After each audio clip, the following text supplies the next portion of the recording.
नमस्कार दोस्तों, मनास एकेडमी में आपका स्वागत है। आज हम निर्माण से जुड़े 3 अलग अलग टॉपिक पे जानकारी हासिल करने वाले हैं। पहला टॉपिक है दिल्ली का नया आरआरटीएस नेटवर्क, दूसरा टॉपिक तेजस ट्रेन के नए इंजन के बारे में है और तीसरा टॉपिक रोहतंग टनल के ऊपर है। वीडियो आखिर तक देखना क्योंकि ये नए महाशय आए हैं, ये आपको दिल्ली के नए रेलवे सिस्टम के बारे में बताएंगे। Hello friends, India's first regional rapid transit system RRTS is going to be constructed in the Delhi NCR region. The foundation stone has been laid back in March 8, 2019 by the Honorable Prime Minister, and since then, the construction for the same has been going on in full throttle. Just like dedicated freight corridor, this will be India's first dedicated semi-high-speed rail network. In its first phase, the Delhi-Ghaziabad-Meerut section will be constructed, and later on, there are plans on Delhi-Alwar line and Delhi-Panipat line as well. The Delhi-Meerut line is about 82 kilometers long with 24 stations to be constructed in total. For every 5 to 10 kilometer stretch, there will be one station, and for every 5 to 10 minutes, one train will arrive at the desired station. This RRTS train will be designed and manufactured by Bombardier Company, and the design of this train is based on the beautiful Lotus Temple of Delhi. This train is capable of traveling 3 times faster than the current metro rail, which is operational in the Delhi capital. The design speed of this high-speed railway is around 180 km per hour, which means within an hour one can commute between Delhi and Meerut.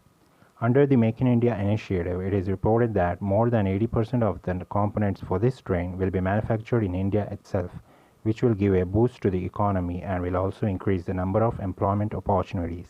Further, it is decided to run 36 car units on the newly to be constructed Delhi-Meerut transit network.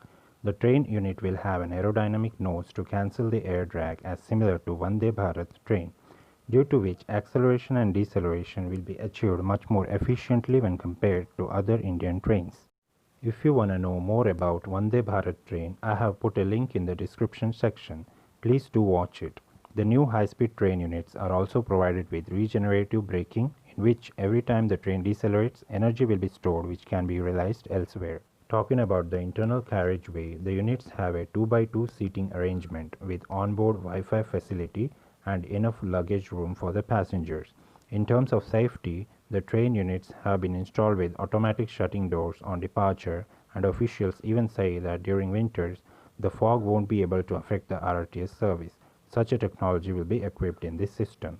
After the completion of this work, RRTS system will reduce already existing congestion on other modes of transport and in turn will help in reducing pollution because the train sets itself are zero emission units. If somehow in the future these train sets become successful in India, there are plans to export these units to the foreign countries as well. चलिए, तो फिर आशा करते हैं आपको इनकी अंग्रेज़ी में व्याख्या समझ आ गई होगी। हमें तो इतनी अंग्रेज़ी आती नहीं, हम तो हिंदी में ही अगले टॉपिक पे बात करेंगे। तो हम कुछ दिनों से इस तस्वीर को इंटरनेट पे देख रहे हैं, जिसमें एक इलेक्ट्रिक इंजन को लंबी नाक के साथ देखा गया है।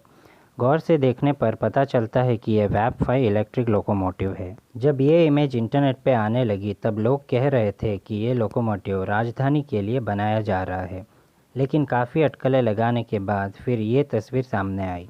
तब पता चला कि लिवरी तो तेजस की दी जा रही है। इसका मतलब किसी तेजस एक्सप्रेस में इस लोकोमोटिव का इस्तेमाल होगा। CLW के द्वारा बनाया गया ये इंजन पुश पुल तकनीक के साथ तेजस एक्सप्रेस में लगाया जाएगा, जिसमें एक इंजन ट्रेन के आगे होगा और दूसरा इंजन ट्रेन के लास्ट डिब्बे के पीछे लगा होगा। इंजन का फ्लैट फेस, जो कि आप इस तस्वीर में देख सकते हैं, वो डिब्बों से कनेक्ट किया जाएगा, जिससे दोनों तरफ एरोडायनामिक हिस्सा इंजन को प्रत्यक्ष रहेगा, जो कि एयर ड्रैग कम करेगा और गति प्रदान करेगा। पुश पुल तकनीक से ट्रेनों की एक्सेलरेशन और डिसेलरेशन काफ़ी हद तक सुधर जाएगी और यात्रा का समय घट जाएगा। ये नया इंजन 200 किलोमीटर प्रति घंटा की स्पीड पे चलने में सक्षम है, लेकिन पटरियों की हालत देखकर इसको 160 किलोमीटर प्रति घंटा की स्पीड पे ही प्रतिबंधित किया गया है।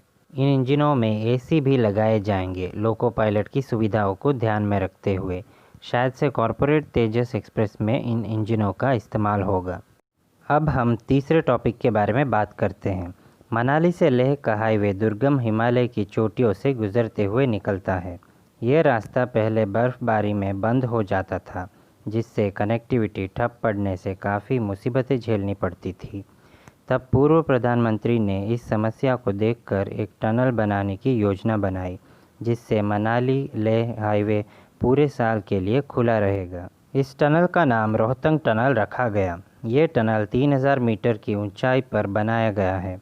करीब 9 किलोमीटर, जो कि विश्व का सबसे लंबा हाईवे टनल, पीर पंजाल की पर्वत श्रेणियों को चीरते हुए धुंधी और सिसु के बीच बनाया गया है। 3 अक्टूबर 2020 को प्रधानमंत्री ने इस टनल का उद्घाटन किया और अटल जी को समर्पित करते हुए इस टनल का नाम अटल टनल घोषित कर दिया। आज इस टनल की वजह से कम 46 किलोमीटर दुर्गम रास्ते की कटौती होगी और 5 घंटों की बचत भी होगी। इस इलाके के लोगों को बहुत बहुत बधाई उनकी नई सुविधा के लिए। और ऐसे ही नए निर्माण कार्य की जानकारी के लिए हमारे चैनल को सब्सक्राइब करें और कहते हैं ना, बेल आइकन को ज़रूर से दबा दीजिएगा। धन्यवाद दोस्तों।